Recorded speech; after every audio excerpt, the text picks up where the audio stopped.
welcome to Brands Hatch, where we are going to explore the evolution of one of our favourite hot hatch lineages, the Clio Renaultsport. We have brought our Clio 200 Turbo that we've been running on the PH fleet for the last year, and a car we've kind of grown to respect rather than love like we did its predecessors. Today we will drive it round Brands Hatch, back to back with some of the models that predated it, and ask what the 200 can learn from the Williams, the 182 Trophy and the 200 Cup in order to join them in the hall of all-time great fast Clios. So let's have a look at what the Clio 200 is up against in terms of its predecessors. We'll start with the Clio Williams that we have here.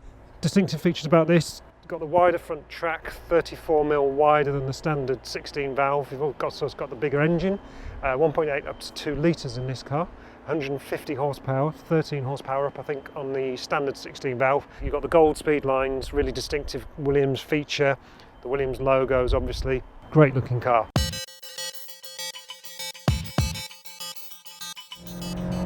So a lap of Brands Hatch in the Clio Williams, what's it actually like? Well, first impressions is this little 2-litre engine is an absolute powerhouse. It's 150 horsepower in a car weighing less than a tonne, and it feels really strong. Quite a vague turn-in on this car, I've got to say.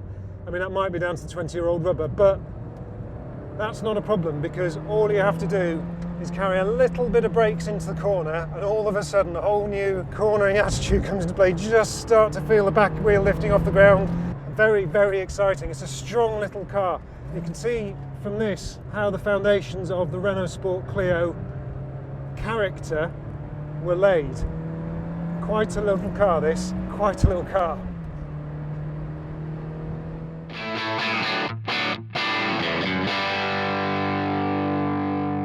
So those who know the second generation Clio will know that the 182 Trophy was the final run-out edition of this car. There was the 172 first, then the 182 Trophy. On the outside you've got this capsicum red paint, which is very distinctive. We've got Trophy logos, we've got these nice anthracite Speedline Turini wheels, very nice too. Inside we've got these Recaro seats, but the most important thing is under here, and it's the Sachs racing dampers, fully adjustable and rebuildable, and with hydraulic bump stops, which also feature on the new 200.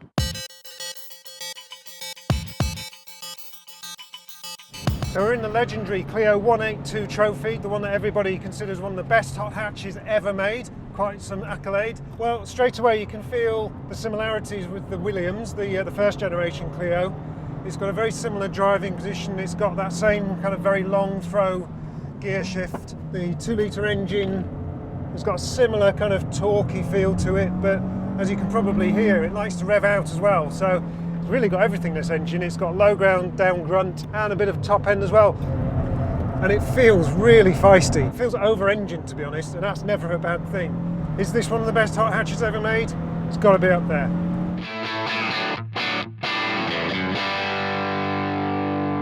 This is a 200 Cup from the third generation Clio.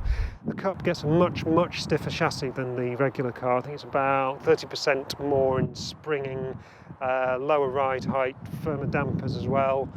It weighs about 20 kilos less if I remember. Inside it's got the really nice Recaro seats as well.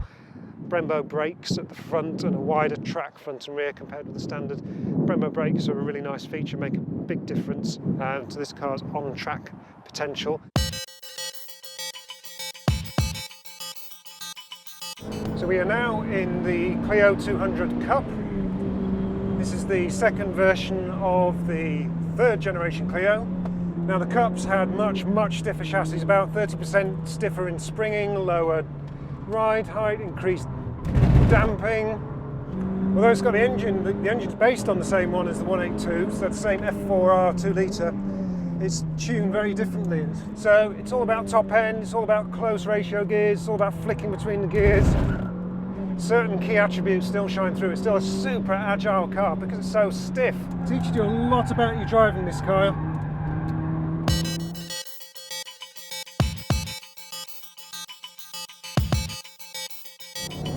So we're now in the up-to-date Clio 200 Turbo.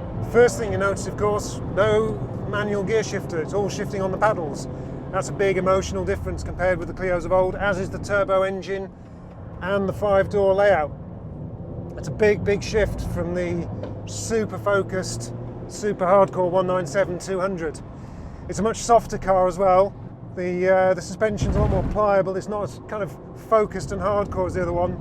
But you underestimate it at your peril. It maintains the things that we liked about the other cars, the adjustability, the fact that you can tighten the line by turning in on the brakes a little bit, trail braking, and of course in this automatic car you can now left foot brake quite easily, which opens up your options. It's torquier as well, 177 pound-feet against 159 in the old one. But the red line does cut in a bit soon, and the gearbox is a bit slow. So there is room for improvement in the 220 Trophy.